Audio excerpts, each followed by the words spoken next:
Est-ce que tu connais le piège des 1000 calories? En gros, c'est le piège qui consiste à réfléchir de la sorte. Tu te dis, moins je mange, plus je vais perdre. C'est pas bête en soi, mais c'est pas si simple.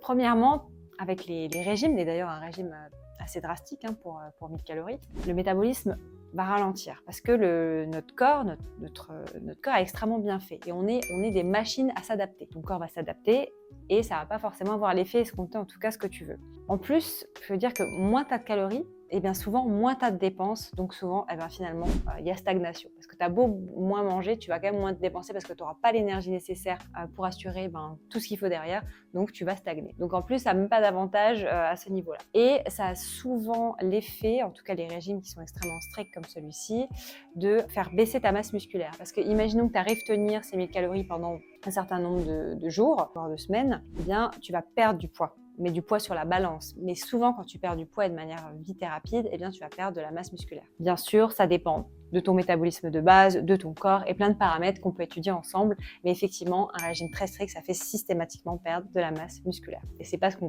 Deuxième effet, c'est que ça a un effet caché. Un déficit calorique trop important peut avoir plusieurs effets cachés, notamment la faim.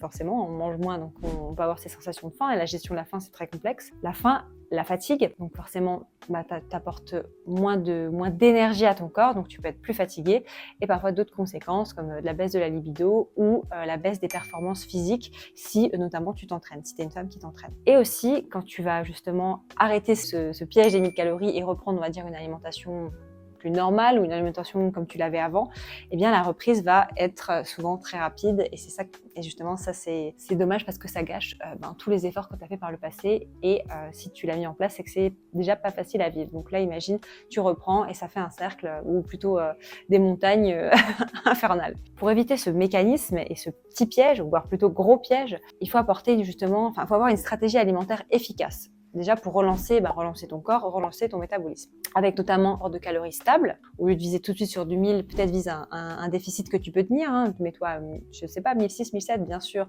Ça dépend de plusieurs facteurs, ton poids, ta taille, ton âge et d'autres facteurs encore qui viennent en ligne de compte. Tes hormones, ta morphologie, ta génétique, tout ça, ça peut influencer sur tes besoins caloriques journaliers. Ton coefficient d'activité, j'en parle même pas. Enfin bref, c'est un calcul plus dense, mais là, j'essaie de vulgariser si tu veux. Donc, un apport calorique stable, donc avoir une stratégie avec un apport calorique stable et raisonnable. Augmenter aussi progressivement, par exemple, quand tu vas te mettre en déficit calorique, donc tu vas perdre le poids, tu suis une nutrition, tu suis un coefficient d'activité, tu as une dépense énergétique, tu vas perdre le poids justement qui te gêne, ou le gras qui te gêne, parce qu'il vaut mieux viser la perte de gras que la perte de poids. Et justement après, pour stabiliser, ce qui va être important, c'est de reprendre progressivement tes apports.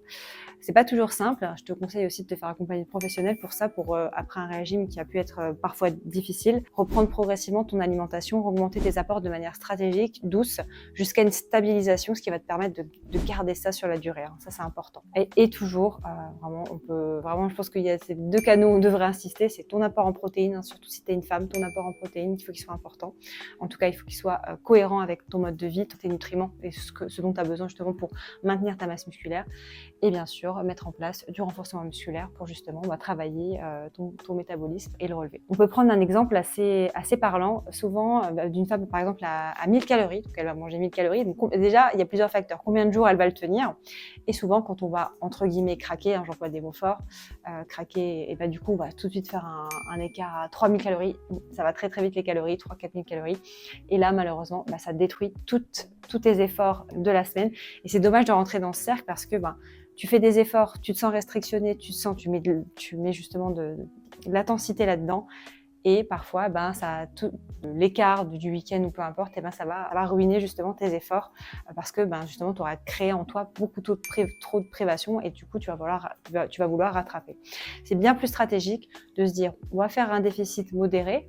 Je donne un exemple, 1700 calories, avec un bon ratio entre tes protéines, tes lipides et tes glucides, ratio qui sera optimisé pour toi, et justement le maintenir tout le temps. Maintenir quelque chose de plus stable tout le temps, c'est bien plus stratégique et viable aussi sur le long terme. Notamment, on vit dans quand même une société occidentale où c'est quand même plus simple à mettre en place, parce que il y a beaucoup de produits qui sont Les calories vont très vite, ça va toujours très vite. Donc ça, il ne faut pas non plus avoir une fixette là-dessus, être obsédé là-dessus, avoir un rapport sain avec ça, mais comprendre que voilà, quelque chose d'optimisé, avec un apport stable dans le temps, et ben ça va être beaucoup plus optimal pour toi et ça va en plus t'éviter de perdre en masse musculaire.